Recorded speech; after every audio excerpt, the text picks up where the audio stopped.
പദ്ധതിയെക്കുറിച്ചുള്ള ചർച്ചകൾ പുനരാരംഭിക്കാനുള്ള അമേരിക്കൻ സമ്മർദ്ദത്തിന് വഴങ്ങില്ല എന്ന് ഉറപ്പിച്ചു പറഞ്ഞിരിക്കുകയാണ് ഇറാൻ. അമേരിക്കൻ ആക്രമണം ഉണ്ടായാൽ തിരിച്ചടിക്കാൻ ഇറാൻ തയ്യാറാണ് എന്ന് നാവികസേന കമാൻഡർ വ്യക്തമാക്കി.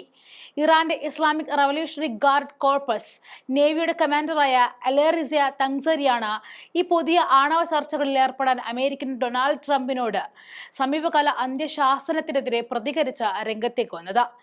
അൽ മയാദീൻ TV ചാനലിന് നൽകിയ ഒരു അഭിമുഖത്തിലായിരുന്നു ട്രംപിന്റെ സമ്മർദ്ദത്തെ തള്ളിക്കളഞ്ഞുകൊണ്ട് രംഗത്തെത്തിയത്. ട്രംപിന്റെ സന്ദേശത്തെക്കുറിച്ച് തനിക്ക് അറിയില്ല എന്നും അത് വിശകലനം ചെയ്യാൻ തനിക്ക് താല്പര്യമില്ല എന്നും തങ്സരി തുറന്നു പറയുകയായിരുന്നു. ഇറാനെതിരെ താൻ നിരവധി തവണയായി ട്രംപിന്റെ ഭീഷണികൾ കേൾക്കുന്നു. അതിനാൽ തന്നെ അദ്ദേഹത്തിന്റെ പ്രവർത്തനങ്ങൾ തങ്ങൾ നിരീക്ഷിക്കുന്നുണ്ടെന്നും തങ്സരി ചൂണ്ടിക്കാണിച്ചു. അമേരിക്ക ആക്രമണം അഴിച്ചുവിടുകയാണെങ്കിൽ അവരുടെ എല്ലാ ശത്രു താവളങ്ങളും അവ എവിടെയിരുന്നായാലും ആക്രമിക്കാനുള്ള കഴിവ് ഇറാൻ ഉണ്ടെന്നും തങ്സരി തുറന്നു പറഞ്ഞു. ഇറാന്റെ മിസൈൽ ആയുധ ശേഖരത്തെക്കുറിച്ചോ മേഖലയിലെ ഗ്രൂപ്പുകൾക്കുള്ള പിന്തുണയെക്കുറിച്ചോ ഉള്ള എല്ലാ ചർച്ചകളെയും തങ്സരി നിരസിക്കുകയായിരുന്നു. ഇറാൻ ഒരിക്കലും അവരുടെ മിസൈലുകളെക്കുറിച്ചോ റെസിസ്റ്റന്റ് ഫ്രണ്ടിന്റെ കഴിവുകളെക്കുറിച്ചോ ചർച്ച ചെയ്യില്ല എന്ന് അദ്ദേഹം തുറന്നു പറഞ്ഞു. ഇസ്ലാമിക് റിപ്പബ്ലിക് അയൽക്കാരുമായിട്ട് സമാധാനപരമായ ബന്ധമാണ് ആഗ്രഹിക്കുന്നത് എന്ന് അദ്ദേഹം ഊന്നി പറഞ്ഞു. മേഖലയിലെ രാജ്യങ്ങൾക്ക് തങ്ങൾ എപ്പോഴും സൗഹൃദത്തിന്റെ കൈനീട്ടുന്നു. മുസ്ലിങ്ങൾ എന്ന നിലയിൽ തങ്ങളുടെ അയൽ രാജ്യങ്ങൾക്ക് ഒരു ഭീഷണിയും ഉയർത്താറില്ല എന്നും അദ്ദേഹം ചൂണ്ടിക്കാണിച്ചു.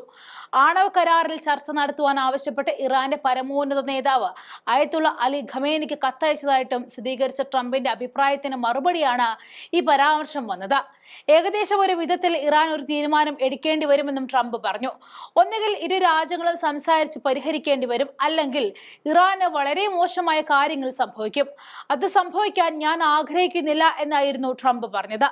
മാത്രമല്ല, ഇറാനെതിരെ അമേരിക്കയ്ക്ക് സൈനികമായി ഇടപെടേണ്ടി വന്നാൽ അതൊരിക്കലും ഭയാനകമായ കാര്യമായിരിക്കും എന്ന് ട്രംപ് ഇറാൻ അയച്ച കത്തിൽ വ്യക്തമാക്കിയിട്ടുണ്ട്.